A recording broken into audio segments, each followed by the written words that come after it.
নমস্কার, রান্নায় হাতেখড়ি থেকে আপনাদের জানাই স্বাগত। আজকে রান্নার বিষয় হলো ডাঁটা আলু দিয়ে রুই মাছের ঝোল। চলুন কিভাবে করতে হয় দেখে নিই। ডাঁটা আলু দিয়ে রুই মাছের ঝোল করতে গেলে লাগবে রুই মাছ। আমি এখানে কয়েক পিস রুই মাছ নিয়েছি আর নিয়েছি আলু। এরকম লম্বা লম্বা করে কেটে আলু নিয়েছি আর নিয়েছি ডাঁটাগুলোকে আমি সুন্দর করে খোসা ছাড়িয়ে পরিষ্কার করে তারপরে লম্বা লম্বা করে কেটে নিয়েছি এবং ধুয়ে পরিষ্কার করে নিয়েছি। আর লাগছে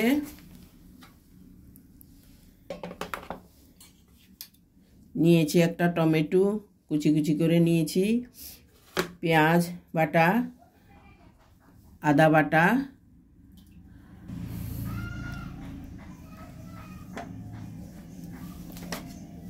সঙ্গে নিয়েছি কাঁচা লঙ্কা দুটো চিড়ে আর ধনেপাতা কুচি। গুঁড়ো মশলার মধ্যে লাগবে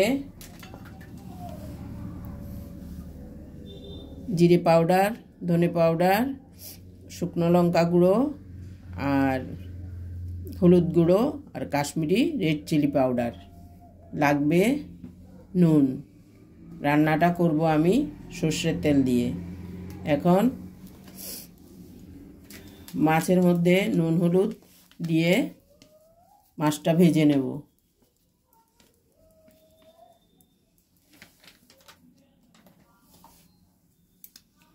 হলুদ দিয়ে দিলাম, এবার নুন দিয়ে সুন্দর করে মেখে ভেজে নেব।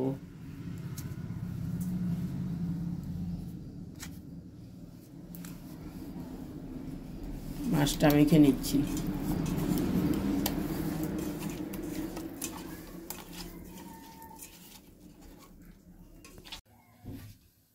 কড়াইতে তেল দিয়েছি, তেল গরম হয়ে গেছে। এবার আমি মাছটা ভেজে নিচ্ছি।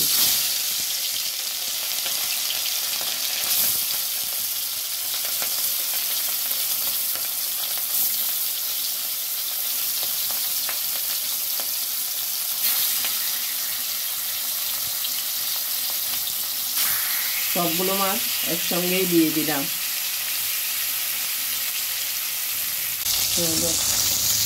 মাছগুলো উল্টে পাল্টে আমি ভেজে নিচ্ছি।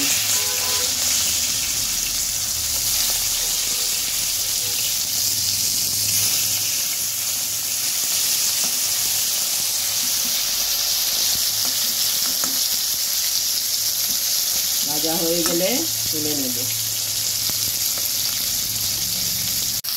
মাছগুলো আমার ভাজা হয়ে গেছে, আমি মাছগুলো তুলে নিচ্ছি।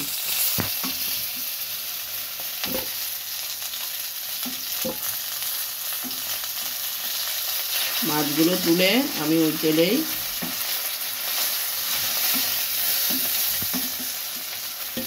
আলুগুলো ভেজে নেব। সবগুলো মাছ আমি ভেজে তুলে নিয়েছি। এখন ওই তেলেই দিয়ে দেব আলুগুলো দিয়ে দিচ্ছি।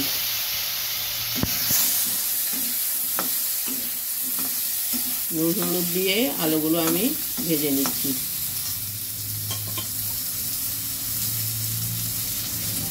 সামান্য একটু নুন দিলাম।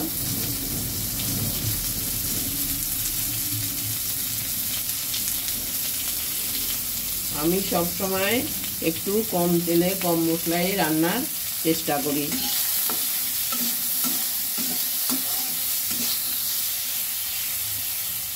এবার একটু ঢেকে দিচ্ছি। একটুখানি ঢেকে দিলাম। জালটাও কিছু কমিয়ে দিলাম। ঢাকাটা তুলে দেখছি। আলুগুলো ভাজা হয়ে গেছে, এবার তুলে নেব।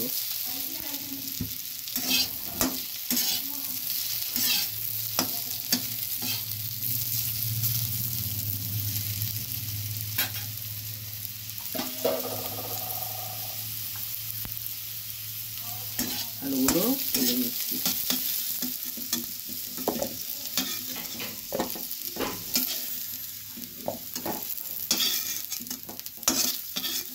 আলুগুলো তোলা হলে এবার কড়াইতে আরেকটু তেল দিয়ে দেব।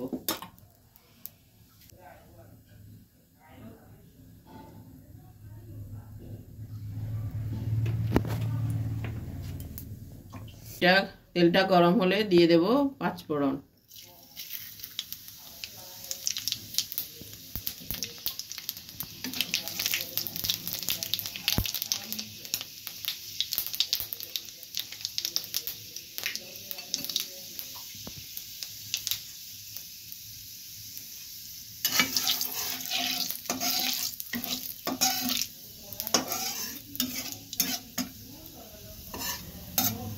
ফোড়নটা ভাজা হয়ে গেলে দিয়ে দিচ্ছি আদা বাটা।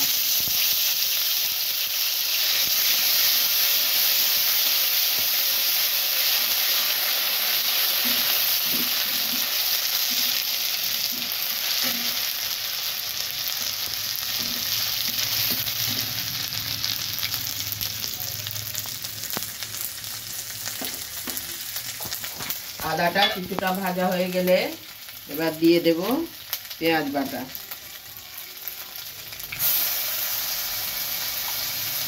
এখানে মাঝারি সাইজের একটা পেঁয়াজ পেস্ট করে নিয়েছি।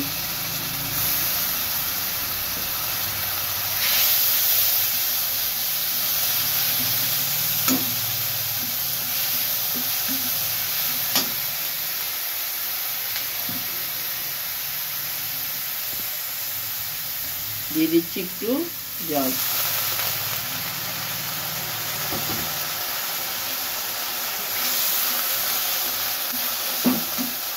পেঁয়াজ আদাটা কিছুটা ভাজা হয়ে আসলে এবার আস্তে আস্তে গুঁড়ো মশলাগুলো দিয়ে দেব।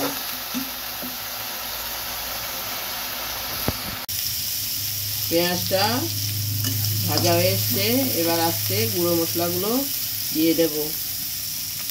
হাফ চামচ ধনে পাউডার, হাফ চামচ জিরে পাউডার,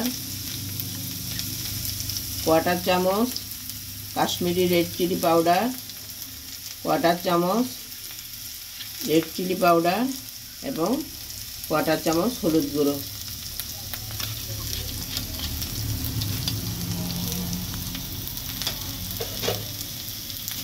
এবার সামান্য একটু গরম জল।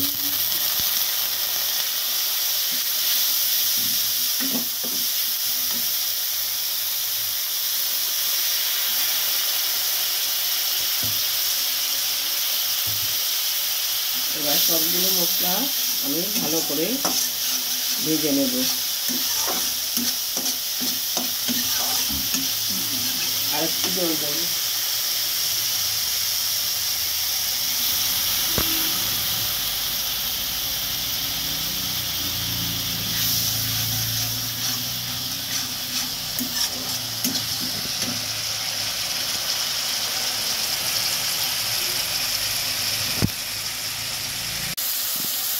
স্বাদ মতো নুন দিলাম।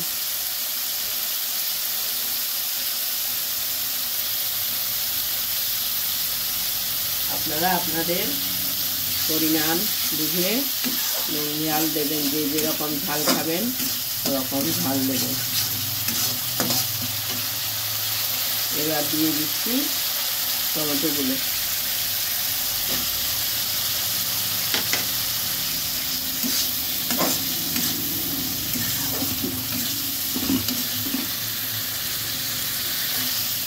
ভালো করে নেড়ে একটু ঢেকে দেব।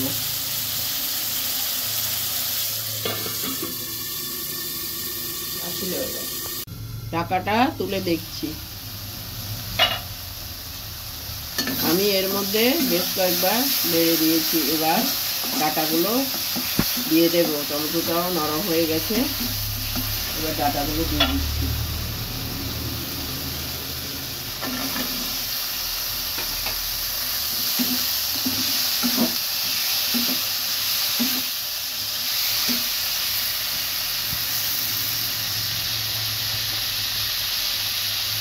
হালকা একটু জল দিয়ে দিচ্ছি।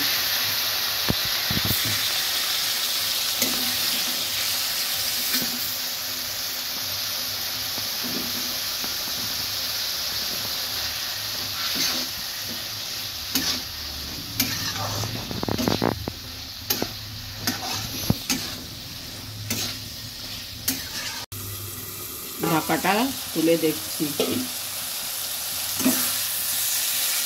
ভালো করে নেড়ে ঢাকা দিয়ে এটাকে সিদ্ধ করে নিচ্ছি। এদিকে ভাজা ভাজাও হবে, সেদ্ধও হবে। আবার ঢেকে দিচ্ছি।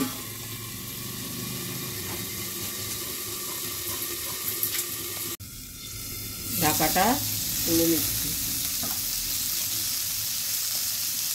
হ্যাঁ, ভাজাটা হয়ে গেছে ভালোভাবে। আলু ডাঁটা সব সুন্দর করে কাতলানো হয়ে গেছে। এবার আমি জল দিয়ে দিচ্ছি। জলটা আমার গরম জল।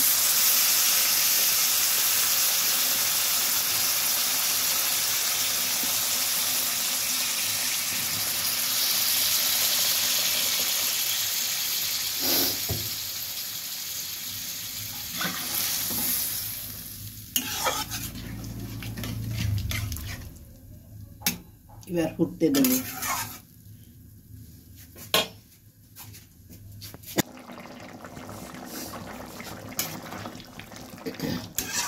ঝোলটা ফুটে উঠেছে, আলুগুলো প্রায় সিদ্ধ হয়ে গেছে। এখন দিয়ে দেব এক এক করে মাছগুলো।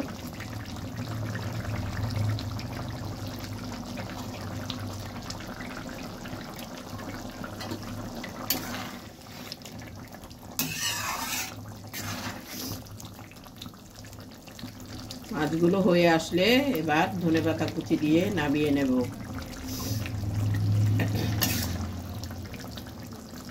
দেখুন কি সুন্দর কালার এসেছে।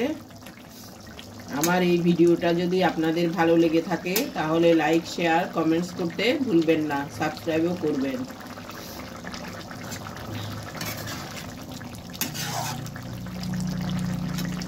শীতের দিনে ধনেপাতা দিয়ে তরকারি করলে খুবই স্বাদ হয়।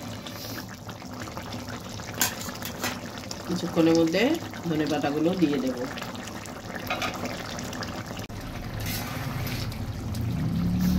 আলু ডাঁটা দিয়ে রুই মাছের ঝোলটা একদম হয়ে গেছে। এখন আমি ধনেপাতা কুচি দিয়ে নামিয়ে নিচ্ছি।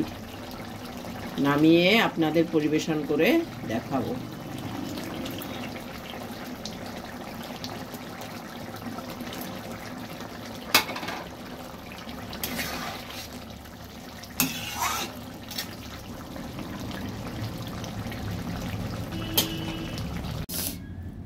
পরিবেশন করে দেখালাম। দেখুন কি সুন্দর হয়েছে। শীতের দিনে এমন একটা তরকারি হলে বেশ ভালোই ভাত খাওয়া যায়। যেমন কালার তেমন ঝোল টোল দিয়ে খুব সুন্দর হয়েছে। আজকের জন্য এখানে শেষ করছি। সামনে দেখা হবে নতুন কোনো রেসিপি নিয়ে। ধন্যবাদ।